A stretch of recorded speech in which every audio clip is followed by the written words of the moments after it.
Are you ready? I'm in the dark. Why? I don't know. Weird. Here it comes. Shout out time. Here's a shout out just for you. You support me and I support you. Today's shout out is for our friend Billy Blogs. Billy's channel is very interesting. He does intros and clips of classic TV shows, and it's always interesting to see which ones I remember, which ones I don't. So it's very kind of fun. So if you're into classic movies, TV, check him out, see which ones you know, see which ones you don't. Maybe check out an old show. So the old shows are good.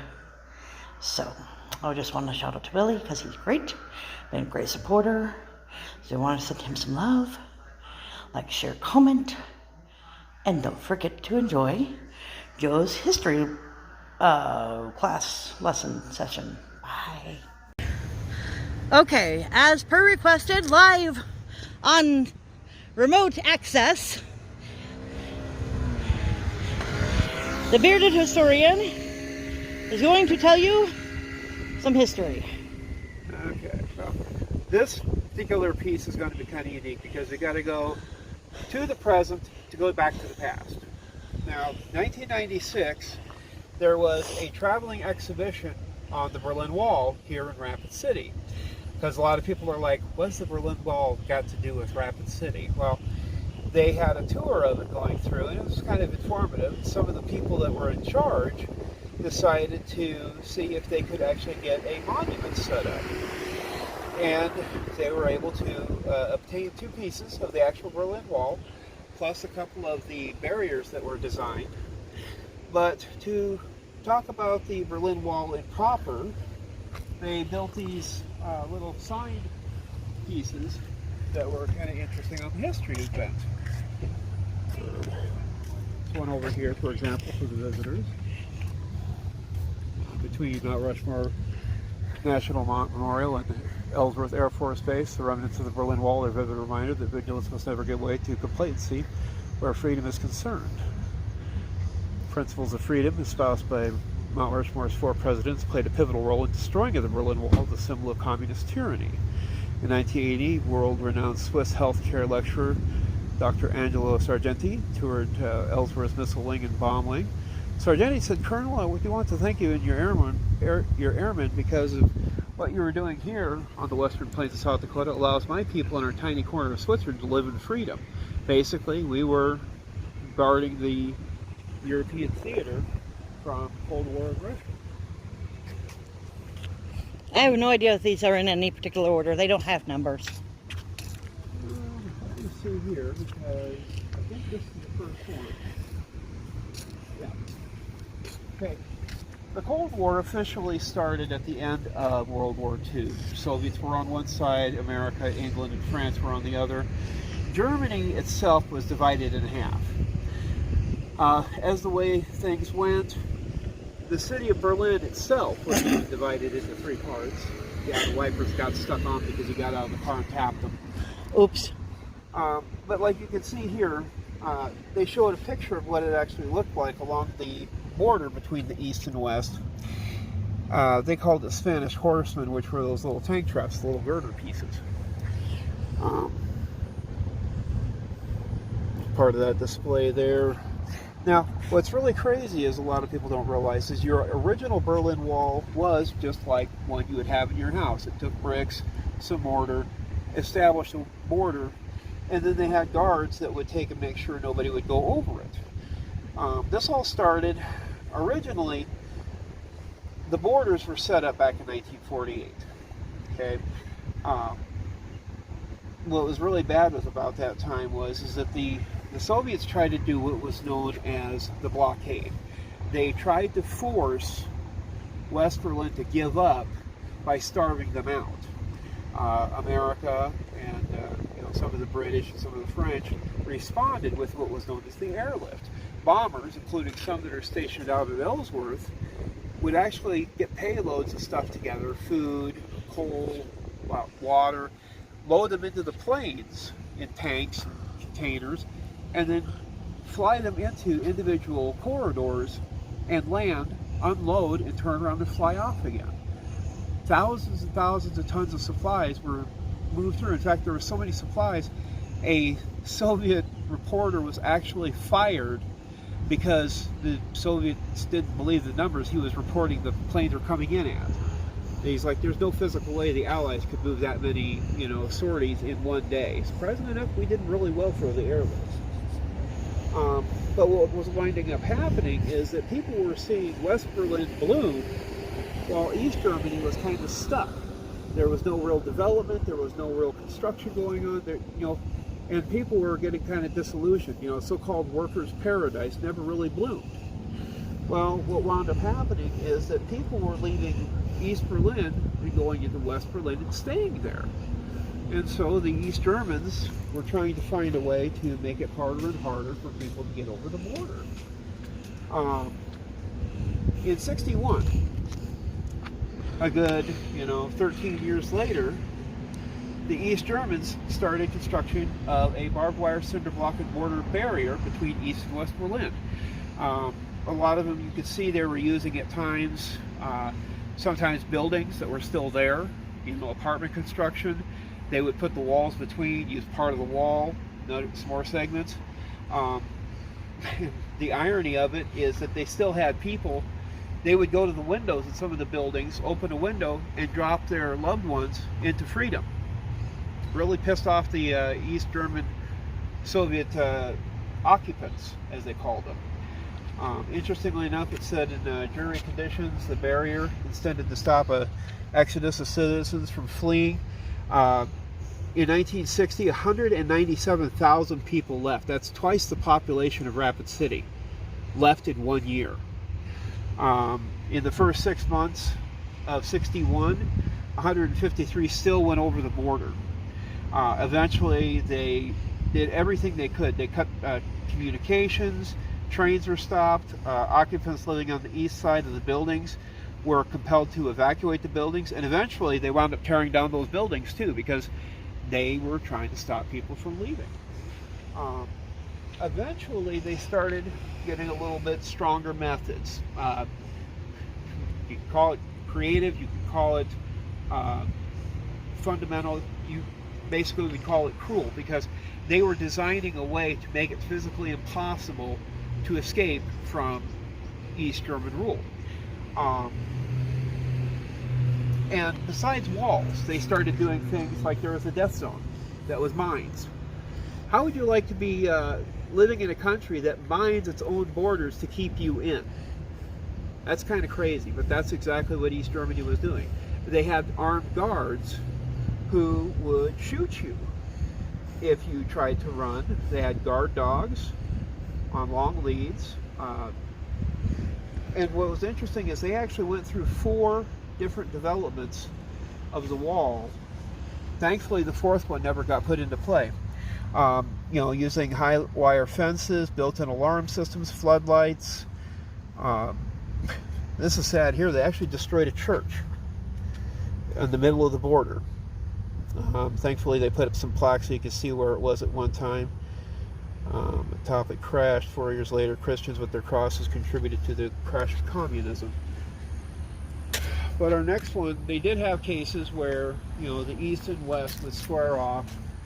Sometimes they would show up just as kind of a political gesture. East Germany would flood the border, not only in Berlin, but in Germany itself. Like, we are defending the freedom of Paris, London, and New York while you're standing up for the liberty in Berlin. Well, Khrushchev at that time and John F. Kennedy did meet in Vienna to discuss this German question. Khrushchev gave the Germans, gave the Allies a 6-month deadline to recognize East Germany's sovereignty. Kennedy felt an agreement with the permanent division of Germany would mean letting down the West German Allies. This whole time was a time of a lot of tense argument, negotiation, and people were really at odds that this thing was going to come to a nuclear question, because neither side really wanted to admit that they were wrong. And West Germany was really determined to not be controlled by the Soviets, which I don't really blame them. But this is where they also had what was famously known as Checkpoint Charlie. In October of '61, for more than 10 hours, battle-ready tanks faced off at a 200-yard range with ammunition loaded. So they were ready to take and make a few pot shots if they had to. Now this one up here is the one that it kind of hits home, because when I was a kid, I was less than 12 years old, and I learned about some of these incidents. Peter Fetcher, who was born the same year that Berlin fell in World War II, he was one of many people that tried to get over the wall, and he was shot by his own countrymen. Where he fell, the West Germans couldn't help him, but they tried to drop medical packs to him. They couldn't go over the wall because that would be trespassing. They couldn't, fire back. And the East Germans, they claimed that they were afraid that they were going to get shot, and so they had to wait. He died, all in the name of communism.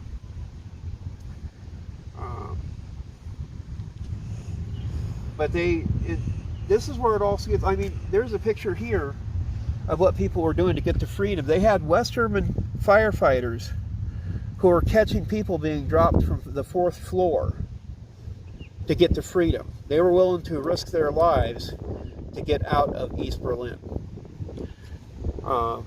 This is the other thing that's kind of interesting. With the East Germans forced to kill their own citizens rather than allow them to escape, stories of hardship, tragedy, brutality, and heroism were commonplace.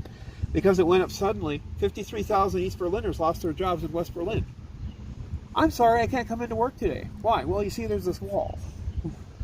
And of course, the East Germans were patrolling the greatest wall in the world day and night. In the first year alone, West Berliners observed 50 victims shot by these guards. The numbers killed eventually grew to 190. Freedom was uppermost in the minds of those who jumped from windows to their deaths, risking everything, were a father who threw his son from the window in a rescue net below, and East Berliners who wore imitation U.S. military uniforms to deceive guards. This one's kind of cool. 57 people fled through a hand-dug tunnel to get out of East Berlin. Only a few hundred yards away from Checkpoint Charlie was where Peter Fetcher was shot and left to die, crying for help. That would be, if I was a guard, that would be disturbing. This is kind of cool, though. I actually remember reading about this. A car rental business in West Berlin. An Austrian discovered a car capable of being driven under the barrier near Checkpoint Charlie. He was able to smuggle both his fiancée and future mother-in-law out of East Berlin. Later, an Argentinian, unaware that the same car had been used in an escape, drove into East Berlin to rescue his fiancée. He had nothing to say when a guard asked, "Isn't that the car that we had here lately?" Soon after, the woman and her successful rescuers were married. But, and so that's where you start to look at the creativity of it all. The East Berliners, to get out. There were reports of a guy who stole a bulldozer, rammed it through the wall. Tunnels. They had 4 people of the East German swim team who hopped in the river and tried to swim to safety. And of course, one of my favorites, Disney actually made a movie of it called Night Crossing. A couple families every day for close to a year went and bought things of fabric to make hot air balloons. Their first one crashed shortly, but they were able to get enough supply for a second one and made it over the border in a hot air balloon. What are you doing with the neighbors? Sewing. We're making a quilt. And you can see what the borders. This one here I love, because this guy got so sick of what he was assigned to do. He said, "I am getting out." You know, he's throwing off his rifle. He's vaulting over the barbed wire. He's like, "You guys are on your own." Conrad Schumann, we look up to you for that. This guy here was kind of cool because, you know, this child wanted to pass. The guards or let nobody pass. He opened the barbed wire. Get going, kid. That's kudos to that guy. He probably never. Yeah, they said that the superior caught him acting contrary to command and dispatched him. But from 63 until 83, 34,000 political prisoners were bought free from the West German government for a price of 2.5 billion, all of it paid through the German Protestant Church. Churches can do some neat things sometimes. This guy I feel sorry for. You want to see a sad face. This guy here, he's looking out into West Berlin. They barbed wire right by his windows. I want windshield wipers are going. Yeah, apparently I bumped it when getting out. Oh. Yeah.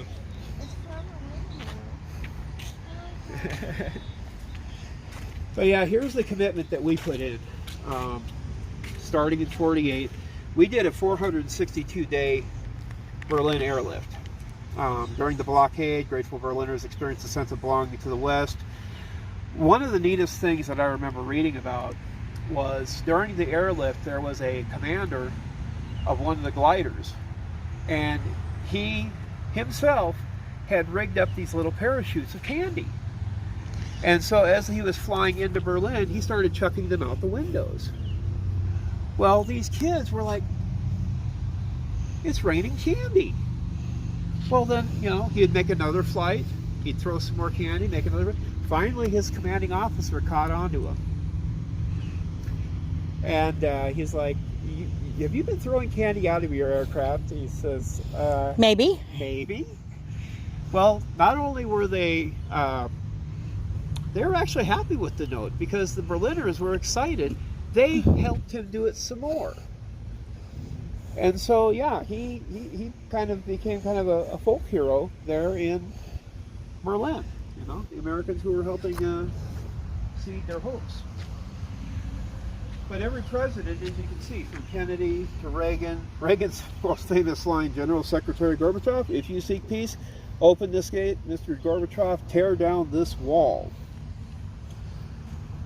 And they worked hard. Now, eventually, and I remember when it actually finally happened, there was a case where, towards the end, East Germany was stuck with a problem. Hungary had gotten to the point that they were willing to open their border and let people sneak through their country and to the west.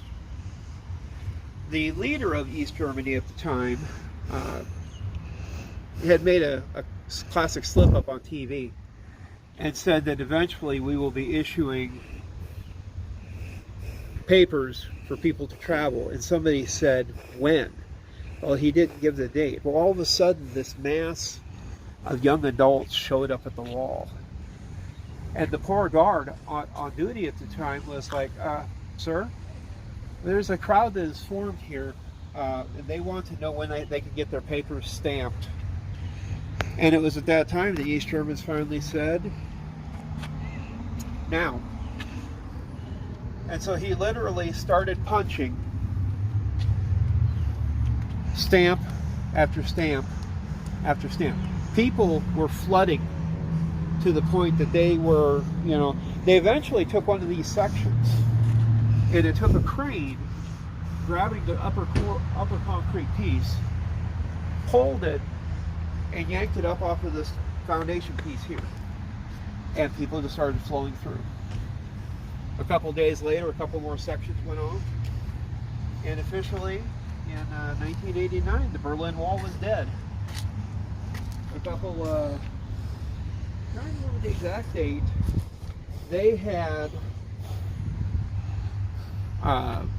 officially decided to reunite Germany. There's now only one Germany for you youngsters who never realized that something like this had happened. But yeah, for a number of years, there was a wall that split Germany in half. It'd be like running a wall through your house, saying, oh, you know, we're going to divide up your upstairs and your downstairs just because, well, one side doesn't like the other. It's kind of silly. I think it depends on what's on each floor. Sure. I want the refrigerator in the bathroom. You get the TV in the bedroom. But yeah, you can see here, there's where wall sections came out. Systematic assembling. The old Berlin Gate. This was on the eastern side.